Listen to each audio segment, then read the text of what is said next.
ঈদের আর মাত্র কয়েকদিন বাকি, কিন্তু উৎসবের সেই ব্যস্ততার ছিটেফোঁটাও নেই পাবনার ঈশ্বরদীর বেনারসি পল্লীতে।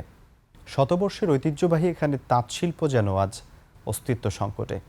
বাজার দখল করেছে ভারতীয় শাড়ি, কাজ হারাচ্ছেন দেশি কারিগররা। পাবনা থেকে রাজিউর রহমান রুমির পাঠানো তথ্য ছবিতে সুমন সিদ্দিকী বাবু ডেস্ক রিপোর্ট।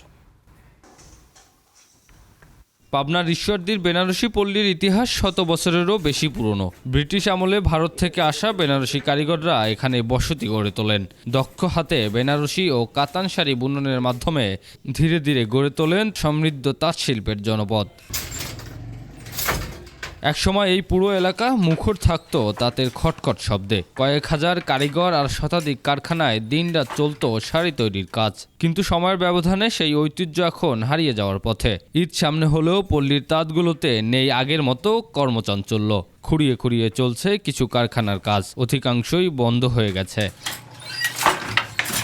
ব্যবসায়ী ও কারিগরদের অভিযোগ, ভারতের স্বয়ংক্রিয় মেশিনে তৈরি কম দামের শাড়ি বাজার দখল করে নেয় দেশি হাতে বোনা বেনারসি শাড়ির চাহিদা কমে গেছে। দেখা যাচ্ছে বাইরের কিছুগুলো প্রোডাক্ট আসার কারণে আমাদের তাঁত শিল্প ধ্বংসের দিকে যাচ্ছে। যে আমাদের এখানে তাঁত ছিল 1000টা ছিল, তারপরে মনে করেন 700 600 এরকম করতে করতে এখন বর্তমান মনে হয় 40-50টা তাঁত আছে। যদিও প্রথম চান্সে কিছু ছিল, বর্তমানে এখন কম হয়ে গেছে।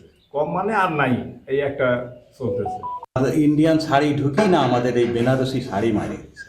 এবং আমাদের এই প্রধানমন্ত্রী কি করে দেখা যায়। বিপদের সময় আমাদের সাহায্য করার মতো কেউ নাই, বিপদেরকে দাঁড়ানোর মতো কেউ নাই, আমাদের সহযোগিতার জন্য কেউ নাই। আমাদেরও তো নিজস্ব 5 টাকা কাজ ছিল, এখন বন্ধ করে আমরা মুদিখানার মধ্যে চলে এসেছি। কি করবো? ভারতীয় শাড়ির যে প্রভাব আছে সে শাড়ির সঙ্গে আমাদের যে তাঁতের শাড়ি তৈরি হয় এতে ডিফারেন্স অনেক বেশি হয়। যদিও বা আমাদেরগুলো টিকসই মজবুত ভালো হয় বা কোয়ালিটি ভালো হয়, কিন্তু ভারতের সাথে আমরা দামে পারি না মনে করেন।